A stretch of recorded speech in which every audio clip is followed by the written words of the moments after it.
being an educator, like, oh, things are going to come so easy to me when I'm a parent. You know, I'll be able to explain things to my kids. And I did. I kept it very medical and factual. I have 2 boys. They're twins. They're 23 years old now. They're super awesome. I love them, right? But, thank you. Yeah. It would work. It would work.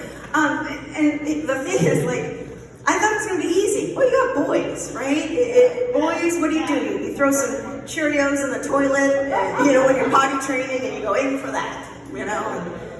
And then a few years later, they turn 12, you throw some Cheerios in a sock, and you say, aim for that. It's easy for boys, right? But what had happened was, they were about 8 years old, and I was having them help around the house, you know, and told them do some chores, you know?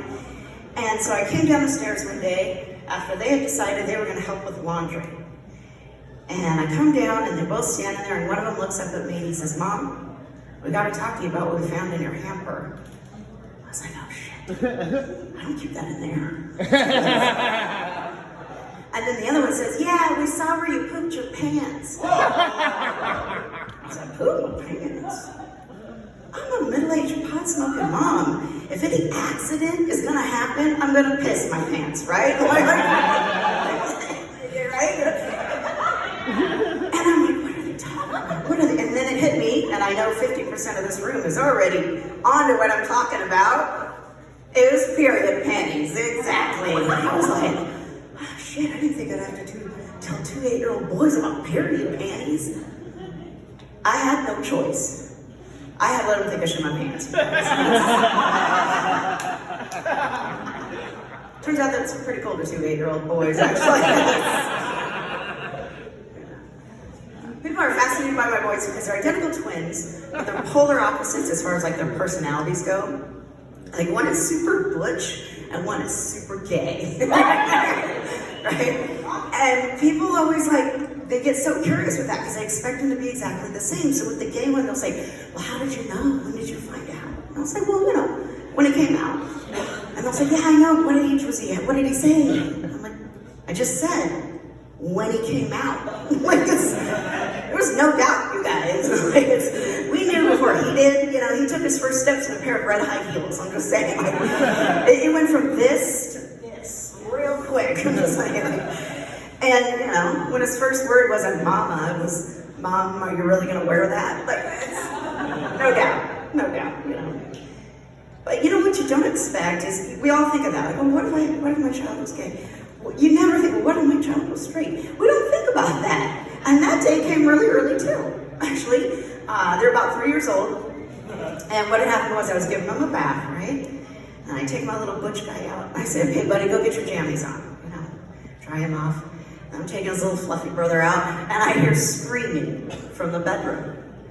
I go running in there. He's standing there naked with a train track hanging off his little 3-year-old peepee.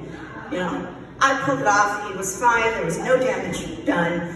But it was at that moment I realized this kid was naked, alone, in his room for 10 seconds at 3 years old, and his first thought was, oh, fuck that train track. That's pretty much. That's pretty much. I love them.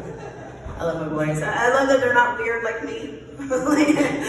I mean, they're weird in a fun way, but I'm weird in the like, oh, don't say that out loud.